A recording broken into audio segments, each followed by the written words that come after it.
never in my 10 years of university and seminary level teaching experience, never in my 5 years being on here, making content and talking to people, never in my 40 years of life walking around and talking to people, have I ever heard someone say to me, "You are taking this passage out of context," and then said which context I'm taking the passage out of. It's literally never happened. An unqualified never. Not once. Now, in principle, saying that somebody's interpretation is taking a passage out of context in some way, that can be a powerful thing to say. That can be a defeater for somebody's interpretation. For example, if I were to offer an interpretation that depends on a mistranslation of a word, somebody could point out you're taking the passage out of its linguistic context. If I offered an interpretation that depends on an anachronism, you could say you're taking it out of its historical context.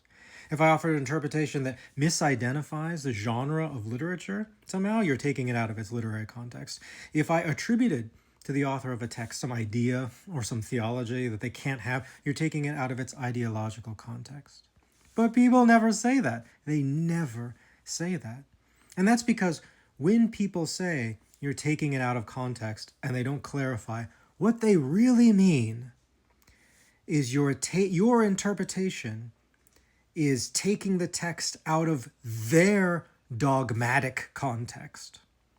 That is to say, I am interpreting the text apart from their church, apart from the way they've been raised to interpret it, apart from their presupposition. I've taken the interpretation away from them.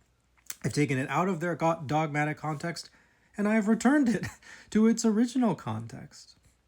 So this is not, saying somebody's taking a passage out of context is not a condemnation. It's not actually an argument against. It's more a confession of guilt. It's an admission that your interpretation depends on your presuppositions, and apart from those, it all falls apart. There are dozens and dozens and dozens of contradictions in the Bible, contradictions of all kinds. Narrative contradictions, theological contradictions, historical contradictions, numerical contradictions, contradictions of literally every kind in which a proposition can exist. And you cannot hand wave these contradictions away by just saying the magic words, you're taking it out of context.